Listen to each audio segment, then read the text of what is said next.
বললাম কি যে আলফা হাইড্রোজেন থাকতে হবে, মানে আলফা কার্বনের সাথে যুক্ত যেগুলো হাইড্রোজেন এগুলোর নাম হচ্ছে আলফা হাইড্রোজেন। আলফা হাইড্রোজেন থাকতে হবে নাম্বার 1। আর নাম্বার 2 পাশের কার্বনটাতে ভ্যাকান্ট পি অরবিটাল থাকতে হবে। ভ্যাকান্ট মানে ফাঁকা, পি কক্ষ থাকতে হবে। এটা প্লাস, মানে এই যে পি কার্বনের যে পি কক্ষটা, এই কক্ষটা ফাঁকা আছে, কিন্তু কোনো ইলেকট্রন নেই, এরকম সিস্টেম থাকতে হবে। আরেকটা কি শর্ত, কনজুগেটেড আনস্যাচুরেটেড সিস্টেম থাকতে হবে। এই যে আলফা কার্বন, এই যে এই কার্বনের পাশের কার্বন আলফা কার্বন, সাথে আলফা হাইড্রোজেন আছে, তার মানে এর হাইপার কনজুগেশন হবে। দেখতে হবে যে সিস্টেমটা যাতে আনস্যাচুরেটেড সিস্টেম হয়। দেখো আনস্যাচুরেটেড মানে কি ডবল বন্ড আছে, তার মানে কি ডবল বন্ড যদি থাকে বা ভ্যাকান্ট পি অরবিটাল যদি থাকে তাহলেই হাইপার কনজুগেশন হবে, না হলে কোনোভাবে হাইপার কনজুগেশন হবে না। এই দুটো হচ্ছে শর্ত।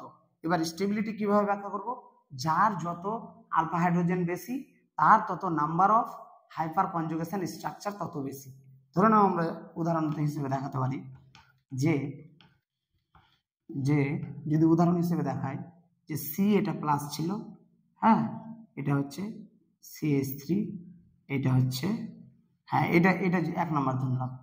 2 নাম্বার কি ধরলাম, সি এটা প্লাস ছিল, এটা CH2, ঠিক আছে, আর এইটাও এটা CH3, এটা হচ্ছে তোমার CH3, ঠিক আছে, এটা CH, দুটো একটা 3টে প্লাস, বাস এটা 2 নাম্বার।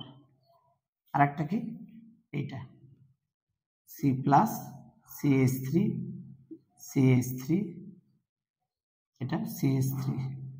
তাহলে এবার এখানে দেখতে হবে যে এটা যদি 3 নাম্বার হয় তাহলে এখানে দেখব যে কার, বা যদি আমি এরকম ভাবে লিখি C প্লাস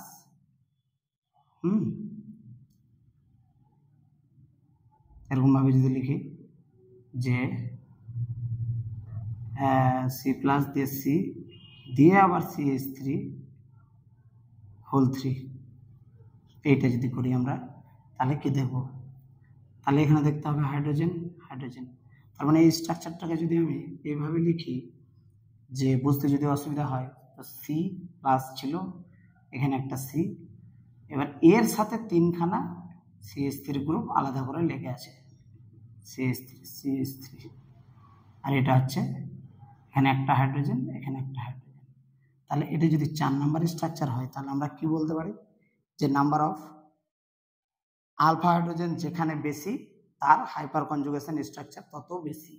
তাহলে দেখা যাক এইটা, এই কার্বনের পাশের কার্বন আলফা কার্বন, তাহলে এখানে কটা, 3টা আলফা হাইড্রোজেন দেখতে পারি, তার মানে এর 3খানা হাইপার কনজুগেশন স্ট্রাকচার। এখানে কখানা, এইটা কার্বন তার পাশেরটা আলফা, এটা কার্বন তার পাশেরটা এটাও আলফা, তাহলে এখানে দেখছি আমি কি 2 নম্বরে 6টা আলফা হাইড্রোজেন আছে। এইখানে দেখো এইটার পাশেরটা আলফা হাইড্রোজেন, এটাও আলফা হাইড্রোজেন, এটাও আলফা কার্বন, এই সবকটা আলফা কার্বন, আর আলফা কার্বনের সাথে যুক্ত হাইড্রোজেন হচ্ছে আলফা হাইড্রোজেন, তাহলে 3 3 6 3 9, তাহলে 9খানা আলফা হাইড্রোজেন। এবার এখানে দেখা যাক কখানা আলফা হাইড্রোজেন আছে, এই কার্বনটা, এর পাশের কার্বনটা আলফা কার্বন, এগুলোতে কোনো কার্বন নেই, মানে এগুলো কি, এগুলো কিন্তু আলফা হাইড্রোজেন নয়, দে আর নট আলফা হাইড্রোজেন। কেন, কারণ এরা আলফা কার্বনের সাথে যুক্ত না, ডাইরেক্টলি এই প্লাস কার্বনের সাথে যুক্ত, তার মানে এই দুটো হাইড্রোজেন আলফা হাইড্রোজেন নয়। এবার এর পাশের কার্বন আলফা কার্বন, তাহলে এই কার্বনের সাথে কোনো হাইড্রোজেন যুক্ত আছে না, নেই, CH3 তাহলে এগুলো কি, এই এর সাথে 3খানা বন্ড, 3খানা বন্ডের কোনো বন্ডেই হাইড্রোজেন নেই, তাহলে এখানে 1খানাও আলফা হাইড্রোজেন নেই। তাহলে তোমরা যদি বলো যে স্যার তাহলে এগুলো কি, তাহলে এই কার্বনটার পাশের কার্বনটা বিটা কার্বন, এই কার্বন এটাও বিটা কার্বন, এইটাও বিটা কার্বন, তাহলে এগুলো কি, এটা বিটা কার্বন, তাহলে এগুলো কি, এটা beta hydrogen beta hydrogen beta hydrogen, বোঝা গেল। তাহলে এখানে কিন্তু 1খানাও আলফা হাইড্রোজেন নেই, তাহলে এটা 0 আলফা হাইড্রোজেন। সবাই এই স্ট্রাকচারে ভুল করে, সবাই ভাবে কি 3 3 6 3 9 10 11, 11খানা আলফা হাইড্রোজেন। নো, এখানে এই কার্বনের সাথে যে যুক্ত কার্বন আলফা কার্বন, এখানে কোনো হাইড্রোজেন নেই, তার জন্য এখানে 0 আলফা হাইড্রোজেন। এগুলো যেগুলো কার্বন সেগুলো হচ্ছে বিটা কার্বন, এগুলো হচ্ছে বিটা হাইড্রোজেন। যদি আমাকে জিজ্ঞেস করতে বিটা হাইড্রোজেন কটা, তাহলে হচ্ছে 9খানা বিটা হাইড্রোজেন, বোঝা গেল। তাহলে আমি যার যত বেশি তাহলে 3 নম্বরের সব থেকে বেশি স্টেবিলিটি। কেন? কারণ 9খানা আলফা হাইড্রোজেন, তারপরে 2 নম্বরের, তারপরে 1 নম্বরের, তারপরে তোমার 4 নম্বর। যদি বলি স্টেবিলিটি অফ কার্বোক্যাটায়ন, তাহলে এখানে স্টেবিলিটি অফ কার্বোক্যাটায়ন ব্যাখ্যা করতে পারলাম, যেহেতু এটা কার্বোক্যাটায়ন ছিল। এটা যদি ফ্রি রেডিক্যাল থাকতো তাও আমরা হাইপার কনজুগেশন দিয়ে ব্যাখ্যা করতে পারতাম। এইটা যদি আমাদের ইলেকট্রন ডেফিসিয়েন্ট কোনো স্পেসিস থাকতো তাও ব্যাখ্যা করতে পারতাম। এইটা যদি পাই বন্ড থাকতো তাও ব্যাখ্যা করতে পারতাম। এইটা যদি ভ্যাকান্ট পি অরবিটাল থাকতো তাও আমরা এই স্টেবিলিটি ব্যাখ্যা করতে পারতাম। বোঝা গেল? তাহলে হাইপার কনজুগেশন কিন্তু শেষ, আর কিছু নেই এখান থেকে। তাহলে এরপরে যেটা আসবে সেটা হচ্ছে অ্যারোমেটিসিটি। এবার অ্যারোমেটিসিটি কি দিয়ে ব্যাখ্যা করব? অ্যারোমেটিসিটি জিনিসটা কি? অ্যারোমেটিসিটি হচ্ছে কি? অ্যারোমেটিসিটি হওয়ার জন্য 3খানা শর্ত পূরণ করতে হবে। নাম্বার 1, কনজুগেটেড সিস্টেম হতে হবে, সেম পাই বন্ড থাকতে হবে পরপর, একটা সিঙ্গেল বন্ড, তারপরে ডবল বন্ড, আবার সিঙ্গেল বন্ড, তার মানে কনজুগেটেড সিস্টেম হতে হবে। Number 1 conjugated system. নাম্বার 2 কি হতে হবে? প্ল্যানার মলিকুল হতে হবে, প্ল্যানার হতে হবে। নাম্বার 3 কি হতে হবে?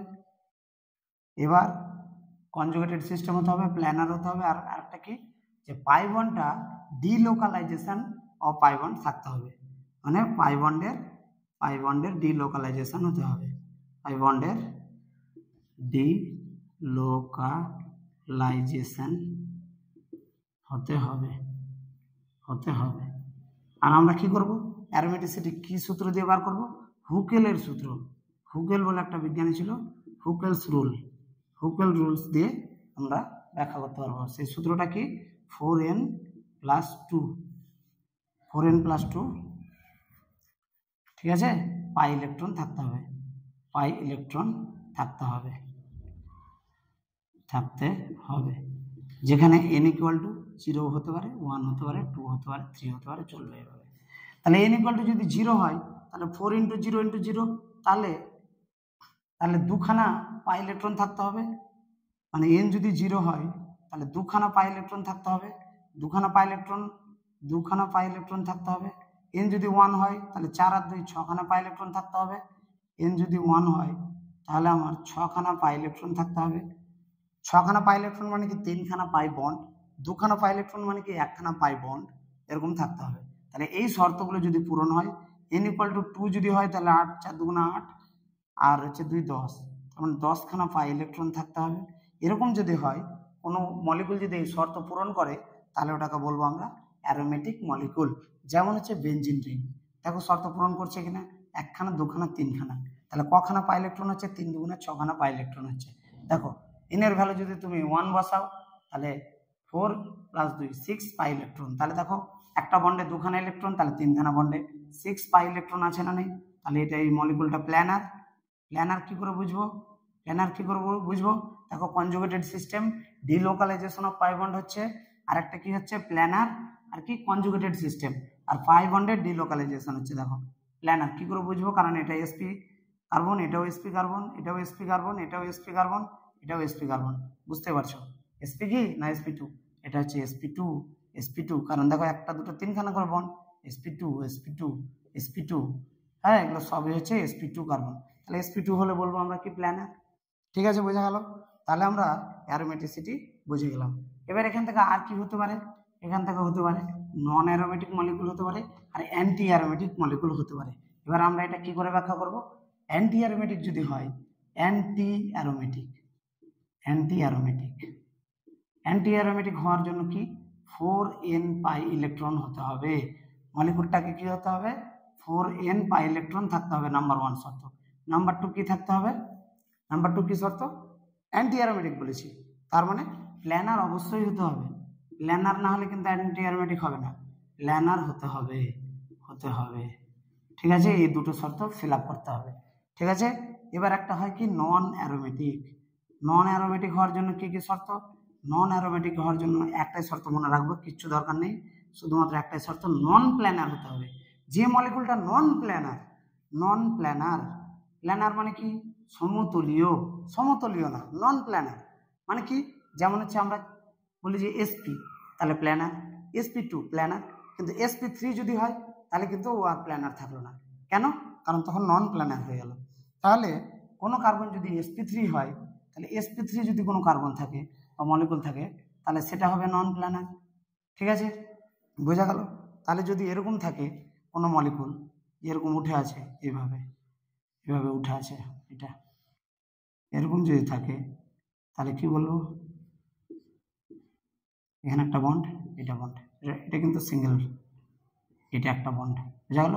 তাহলে দেখো এটা কি, এটা এটা উঠে আছে, মানে এই প্লেনে ছিল, এটা এই প্লেনে আছে, এটা এই প্লেনে আছে, তাহলে এটা কিন্তু প্ল্যানার না, নন প্ল্যানার। তাহলে যখনই বলবো নন প্ল্যানার, নন প্ল্যানার, তখন আসবে কি, নন অ্যারোমেটিক। সেমভাবে আরেকটা মলিকুল নন অ্যারোমেটিকের উদাহরণ দিই, এই যে এরকম হতে পারে, ঠিক আছে, এরকম হতে পারে, এরকম এরকম এরকম এরকম এরকম হতে পারে, একটা ছাড়া একটা পাই বন্ড বসাও, বাস, এটাও কিন্তু তোমার নন প্ল্যানার। ফলে নন প্ল্যানার যেহেতু, ওই জন্য এটা কি, নন অ্যারোমেটিক। বোঝা গেল? এবার অ্যান্টি অ্যারোমেটিক কিরকম? অ্যান্টি অ্যারোমেটিক কিন্তু কি, অ্যান্টি অ্যারোমেটিক হচ্ছে প্ল্যানার, অথচ 4n, মানে n ইকুয়াল টু যদি 1 বসাই তাহলে 4খানা ইলেকট্রন থাকবে। 4খানা ইলেকট্রন মানে কি, এরকম টাইপের স্পেসিস, এরকম টাইপের। এই দেখো 2খানা বন্ড দিলাম, তাহলে এটা কিন্তু প্ল্যানার মলিকুল। বাট দেখো এখানে 1খানা পাই বন্ড মানে 2খানা ইলেকট্রন, এখানে 1খানা পাই বন্ড মানে 2খানা, তার মানে 4, n যদি 1 বসাই, 1 ইকুয়াল টু 4 পাই ইলেকট্রন থাকছে। বোঝা গেল? তাহলে এই মলিকুলটাকে বলবো আমরা কি, অ্যান্টি অ্যারোমেটিক। তার মানে পাই ইলেকট্রন কত হচ্ছে, 4খানা, এখানে কত কত হচ্ছিল অ্যারোমেটিকে, হয় 2, নাহলে 4, 2 নাহলে 6, নাহলে 10, এইভাবে ছিল।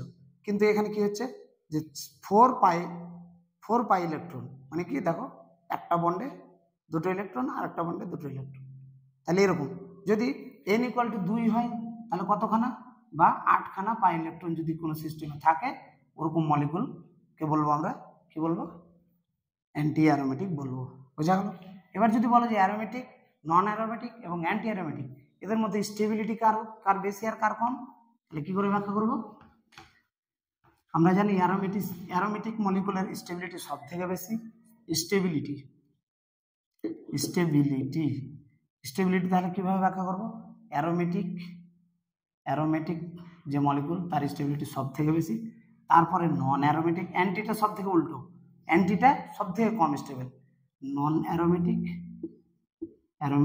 তারপরে হবে অ্যান্টি অ্যারোমেটিক। অ্যান্টি মানে বিপরীত, তার মানে একদম উল্টো হয়ে যাচ্ছে, ওই জন্য সব থেকে কম হয়ে যাচ্ছে কথাটা। তাহলে স্টেবিলিটি যদি বলি, তাহলে কি অ্যারোমেটিকের সব থেকে বেশি, তারপরে নন অ্যারোমেটিক, তারপরে অ্যান্টি অ্যারোমেটিক। ক্লিয়ার হয়ে গেল? এবার যেটা বলবো সেটা হচ্ছে কিটোএনল টটোমারিজম। কিটোএনল টটোমারিজম, বেশি কথা বলবো না। কিটো তার মানে কিটো গ্রুপ থাকবে এরকম, তার মানে CH3 এরকম থাকতে পারে কিটো গ্রুপ। এটা আমরা জানি, দেখো অ্যাসিটোন, এটা কিটো গ্রুপ আছে এখানে। এবার এখান থেকে দেখো টটোমারিজম হতে পারে, মানে এর ইনল ফর্মে যেতে পারে। তাহলে আমরা বলছি এই কার্বনটার পাশের কার্বনটা আলফা কার্বন, তাহলে আলফা কার্বন থেকে আলফা হাইড্রোজেন সরে যেতে পারে। তাহলে যদি সরে যায়, তাহলে এখান থেকে যদি একটা হাইড্রোজেন আমরা সরিয়ে নিই, তাহলে কি হবে, এখানে কি হবে দেখো, তার মানে মলিকুলটা এরকম হবে, CH2 মাইনাস হয়ে গেল, H প্লাস হিসেবে চলে গেল, এটা CH3 থাকলো, এই বন্ডটা এরকম থাকলো। এবার এই বন্ড যখন এখানে পড়বে, তখন এই বন্ড এখানে উঠবে। এটা যদি হয়, তাহলে এরপর স্টেপ কি হবে, দেখো CH2, এটা ডবল বন্ড পড়ে গেল, আর এই বন্ড উঠে ও মাইনাস হয়ে গেল, এটা CH3 থাকলো। আর মিডিয়ামে H প্লাস ছেড়ে দিয়েছিল, এখানে H প্লাস ছেড়ে দিয়েছিল, এই H প্লাস এসে এর সাথে জুড়ে গেল। তাহলে এর পরের ধাপটা কি তৈরি হলো, দেখো CH2 এখানে ডবল বন্ড C, এটা CH3 যেরকম ছিল সেরকম লিখে দিয়েছি, এটা OH। তাহলে দেখো একটা ইন এলো, ইন মানে কি ডবল বন্ড, ইন অ্যালকিন এলো, আর অল এলো, অল অ্যালকোহলের হলে অল বলি আমরা, আর এটা কি বলি, ইন। তাহলে এটা এই ফর্মটাকে কি বলতে পারি, ইনঅল ফর্ম বলতে পারি না, ইন অল। আর এই ফর্মটাকে কি বলে, কিটো। তাহলে এইটা আর এটা একে অপরের মধ্যে ইকুইলিব্রিয়ামে থাকে। কি বললাম, ইকুইলিব্রিয়ামে থাকে। তাহলে কোনো সময় কিটো ফর্ম বেশি থাকে, কোনো সময় ইনল ফর্ম বেশি থাকে। তাহলে এটাকে বলি কিটোএনল টটোমারিজম। তাহলে কি হলো, কিটো ফর্মে ছিল প্রথমে, তারপরে আলফা হাইড্রোজেন দিয়ে কি করলো, ইনল ফর্মে চলে এলো। দেখো অল আর এই যে ইন, অ্যালকিনের ইন, তাহলে ইন আর অল, ইনল, এইটা ফর্মটা কিটো। তাহলে কি বললাম, কিটো সাথে ইনল কি হবে, ইকুইলিব্রিয়ামে থাকবে, ইনল। এবার কন্ডিশন আছে, সেই কন্ডিশনের উপর ডিপেন্ড করবে যে কার পার্সেন্টেজ বেশি থাকবে, কিটোর বেশি থাকবে না ইনলের বেশি থাকবে। তো এই কন্ডিশনগুলো জেন পাসের জন্য দরকার নেই, তার জন্য আমি আর বললাম না এগুলো। ঠিক আছে, এখানে কিটো ইনল টটোমারিজম এখান থেকে শেষ করে দিলাম। এরপরে যেটা বলবো সেটা হচ্ছে hit of hydrogenation and hit of combustion. এরকম ধরনের কিন্তু কোশ্চেন আমরা মাঝে মাঝেই দেখতে পাই, বাট সলিউশন কি করে করবো সেইটা কিন্তু আমরা বুঝতে পারি না কিভাবে করব। তাহলে আমরা ফার্স্ট বলবো কি hit of hydrogenation, hit of hydrogenation মানে কি, হিট মানে তাপ, অফ হাইড্রোজেনেশন মানে কোনো কিছুতে হাইড্রোজেন যখন যোগ করব তখন কে বেশি আমাকে তাপটা দিবে তাকে বলবো কি হিট অফ হাইড্রোজেনেশন। যার আমরা তাহলে বলতে পারি কি, যার পাই বন্ড বেশি, সেখানে পাই বন্ড থাকলে কি হবে, হাইড্রোজেনও নিবে বা হাইড্রোজেন যুক্ত হবে ওখানে। তাহলে হাইড্রোজেন যুক্ত হবে মানে কি, পাই বন্ড যার যত বেশি থাকবে সেখানে তত বেশি হাইড্রোজেন আমি যোগ করতে পারবো, তার মানে সে তত বেশি এনার্জি আমাকে ছাড়বে, আর যে এনার্জিটা পাবো সেটাকে বলা হয় হিট অফ হাইড্রোজেনেশন। মানে হাইড্রোজেন যুক্ত করার কারণে যে শক্তিটা আমরা পেলাম এটাকে বলা হচ্ছে হিট অফ হাইড্রোজেনেশন। তাহলে কিভাবে বলবো কি হবে, তাহলে আমরা বলতে পারি যে যার নাম্বার অফ পাই বন্ড যার বেশি, পাই বন্ড যার বেশি তার হিট অফ হাইড্রোজেনেশন বেশি বলতে পারি আমরা। তাহলে যখন আমরা এরকম কোনো কোশ্চেন দিবে তাহলে আমরা গুণে দেখবো যার পাই বন্ড বেশি আছে তাহলে তার হিট অফ হাইড্রোজেনেশন বেশি, সেই অর্ডারে আমরা সাজিয়ে দেবো। হয়ে গেল। তাহলে এবার দেখা যেতে পারে যে যার স্টেবিলিটি কম, তাহলে এখানে আরো একটা কোশ্চেন এইভাবে দিতে পারে যে হিট অফ হাইড্রোজেনেশন মানে এইচ ও এইচ লিখলাম এটাকে, heat of hydrogenation proportional to one by stability. One by stability কেন লিখতে পারি আমরা 1/স্টেবিলিটি, কেন, কারণ আমরা দেখেছি কোনো মলিকুলের পাই বন্ড যত বেশি হবে তত বেশি সে স্টেবল। তাহলে স্টেবিলিটি যত বেশি হবে তাহলে কি হচ্ছে হিট অফ হাইড্রোজেনেশন, না ভুল বললাম এখানে, স্টেবিলিটি 1/স্টেবিলিটি, ঠিক আছে স্টেবিলিটি। তাহলে একটা মলিকুল যত বেশি স্টেবল হবে তাহলে ও কি হাইড্রোজেন যোগ করতে চাইবে না, হাইড্রোজেন যোগ যখন না করতে চাইবে তাহলে আমরা হিট পাবো কি, পাবো না। তার মানে heat of hydrogenation proportional to one by stability, মানে যে মলিকুলের স্টেবিলিটি যত বেশি তার তত হিট অফ হাইড্রোজেনেশন কম। তাহলে কোনো একটা মলিকুলের স্টেবিলিটি দিয়ে যখন আমাকে হিট অফ হাইড্রোজেনেশন জিজ্ঞেস করবে তখন আমার এই যাতে এই 1/h of heat of hydrogenation proportional to one by stability এটা যাতে আমাদের মাথায় থাকে। বাস এই দুটো ওয়ার্ড যদি আমার জানা থাকে, এই দুটো কথা জাস্ট জানা থাকলে আমি কোশ্চেন করে বার যেতে পারবো। তাহলে হয়ে গেল হিট অফ হাইড্রোজেনেশন। এবার হচ্ছে কি hit of combustion. Hit of combustion কি জিনিস, hit of combustion, hit of combustion, hit of combustion মানে হচ্ছে কি, হিট অফ কম্বাসন মানে হচ্ছে তাপ দহন তাপ। কম্বাসন মানে কি, কোনো কিছুকে পোড়ানো, যেটাকে পুড়াবো পুড়িয়ে যে তাপটা পাবো সেই তাপটাকে বলা হয় হিট অফ কম্বাসন বা দহন তাপ, বাংলাতে বলে দহন তাপ। এবার কিভাবে, ধরে নাও কোনো একটা কার্বন চেন এরকম ভাবে আছে, এইখানে আমি অক্সিজেন দিলাম, তাহলে এটা পুড়বে না, পুড়বে না, মানে ধরে নাও আমরা মিথেনকে পুড়াচ্ছি CH4 বা ইথেনকে পুড়াচ্ছি, তাহলে কার্বনকে অক্সিজেনের সাথে জ্বালাচ্ছি, তাহলে কি পাবো, কার্বন ডাই অক্সাইড পাবো আর জল পাবো, এটাই তো পাই আমরা। বা ধরে নাও CH3 মানে কার্বনকে আমরা অক্সিজেন দিয়ে দহন করছি, তাহলে কি পাবো, আর তার সাথে হিট পাবো, তাহলে এই যে হিটটা পাচ্ছি এইটাকে বলা হচ্ছে হিট অফ কম্বাসন, মানে পোড়ানোর জন্য যে তাপ।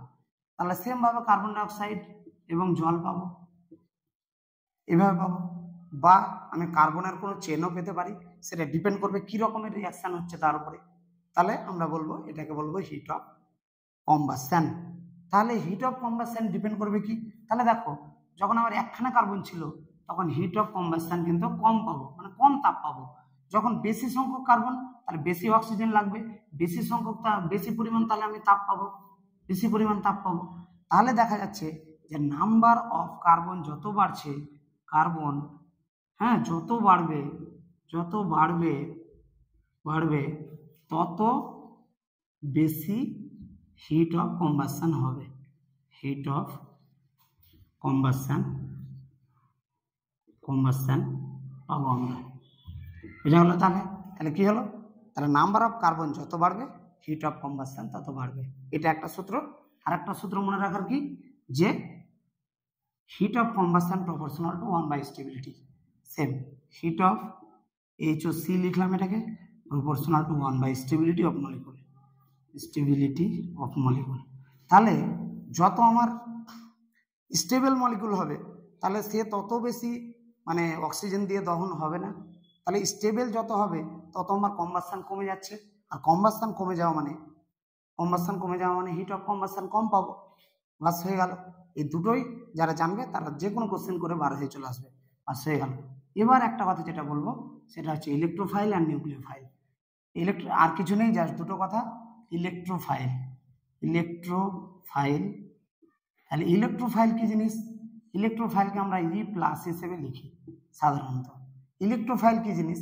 ইলেকট্রোফাইল মানে E+, মানে যার ইলেকট্রন এর ঘাটতি আছে, তার মানে ইলেকট্রন লাভিং স্পিসিস, যে ইলেকট্রনকে ভালোবাসবে।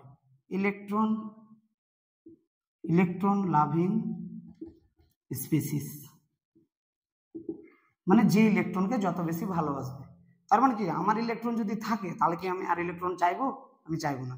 কিন্তু ইলেকট্রন যদি আমার কাছে না থাকে তাহলে আমি ইলেকট্রনকে ভালোবাসবো, ইলেকট্রন চাইবো।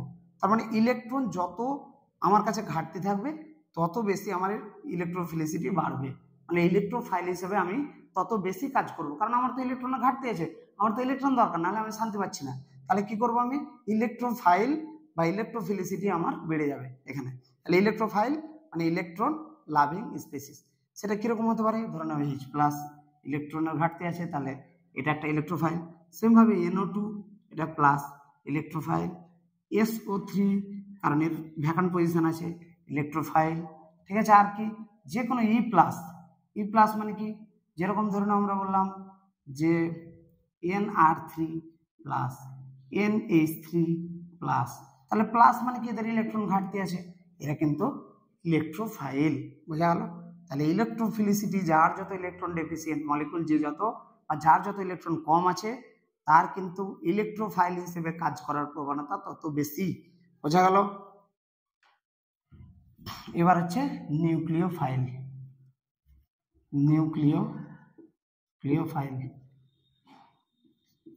নিউক্লিওফাইলকে আমরা NU- হিসেবে লিখি। তাহলে কেন লিখি? কারণ হচ্ছে আমার কাছে নিউক্লিওফাইল মানে কি, নিউক্লিওফাইল মানে কি আমার কাছে ইলেকট্রন প্রচুর আছে, তার মানে কি নিউক্লিয়াস লাভিং স্পিসিস। নিউক্লিওফাইল মানে কি নিউক্লিয়াস লাভিং স্পিসিস। কেন? নিউক্লিয়াস মানে কি প্লাস, তাহলে আমার কাছে ইলেকট্রন আছে, তাহলে আমি তো প্লাসকে চাইবো, অপোজিট চার্জকে চাইবো। তাহলে আমার কাছে যার কাছে যত বেশি ইলেকট্রন থাকবে তার তত বেশি নিউক্লিওফিলিসিটি বেশি। যেমন আমি বলতে পারি CN-, ঠিক আছে, তারপরে হচ্ছে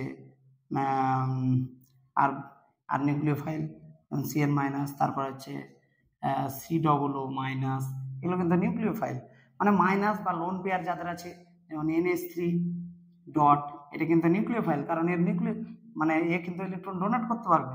যেমন OH-, এও কিন্তু পারবে, OH- বা OR-, এরা কিন্তু সব কি নিউক্লিওফাইল, এরা কিন্তু নিউক্লিওফাইল হিসেবে কাজ করতে পারে। এবার দেখতে হবে যে নিউক্লিওফাইল নেগেটিভ চার্জও হতে পারে, আবার নিউট্রাল মলিকুলও হতে পারে, বা লোন পেয়ার স্পিসিস এরকমও হতে পারে। ঠিক আছে? সেম ভাবে ইলেকট্রোফাইলও, যেমন BH3, হ্যাঁ BH3 মানে কি, BH3 মানে বি এর কিন্তু ভ্যালেন্স ইলেকট্রন 6টা, তার মানে ও কিন্তু অক্টেট ফিল আপ হয়নি, তার জন্য ও ইলেকট্রন ডেফিসিয়েন্ট স্পিসিস, মানে ইলেকট্রন কম আছে ওর কাছে, তাহলে ও ইলেকট্রোফাইল হিসেবে কাজ করবে, তার মানে ও কারো কাছ থেকে ইলেকট্রন নিতে চাইবে। সেম ভাবে নিউক্লিওফাইল, ওর কাছে মাইনাস আছে, ও কাউকে দিতে চাইবে। এবার আমরা বলতে পারি যে নিউক্লিওফাইল কি নিউক্লিয়াস লাভিং স্পিসিস, মানে ওর কাছে ইলেকট্রন বেশি থাকবে, বা electron free size molecule nucleophile হিসেবে থাকতে কাজ করতে পারে, বা ইলেকট্রন কি বললাম, free size molecule. Free size কথাটার মানে কি, ফ্রি সাইজ মানে যথাযথ, মানে ঠিকঠাক ইলেকট্রন আছে। দেখো NH3 তো ইলেকট্রন ঠিকঠাক, অথচ দেখো ও নিউক্লিওফাইল হিসেবে কাজ করছে। তাহলে আমরা বলতে পারি শুধুমাত্র নেগেটিভ চার্জ থাকলেই যে নিউক্লিওফাইল হিসেবে কাজ করবে এরকম নয়, ইলেকট্রন প্রিসাইজ মলিকুলও নিউক্লিওফাইল হিসেবে কাজ করতে পারে। যেমন আমরা H2O, তাহলে H2O তে কিন্তু ইলেকট্রন প্রিসাইজ মলিকুল, মানে যতটা দরকার ততটাই আছে, তাহলে এর লোন পেয়ার দিয়ে কিন্তু নিউক্লিওফাইল হিসেবে কাজ করতে পারে। আমরা জানি, দেখেছি আমরা যতগুলো রিয়াকশন, অর্গানিকে যত রিয়াকশন পড়েছি এগুলো দিয়ে কিন্তু নিউক্লিওফাইল হিসেবে আমরা কাজ করেছি, যেমন NH3, যেমন H2O, এইভাবে কিন্তু আমরা কাজ করেছি। তো সেমভাবে এইগুলো বোঝার জন্য আমি যতগুলো যা কিছু বললাম এগুলোর মধ্যে বেসিক কনসেপ্ট কটা আছে, বেসিক জিস্ট আছে, জাস্ট তোমরা এর অ্যাপ্লিকেশন করো, কোশ্চেন করো, দেখবা তোমরা প্রত্যেকটা কোশ্চেন অন্তত মাথায় নিয়ে আসতে পারছো, ভাবতে পারছো। এরপরে অ্যাপ্লিকেশন যত বাড়বে, যত প্র্যাকটিস বাড়াবা, তত বেশি তোমাদের নলেজ বাড়বে, তত বেশি পরিমাণে তোমরা কোশ্চেন সলভ করার অ্যাবিলিটি বাড়বে। তো এখান থেকে আমি শেষ করলাম। Thank you.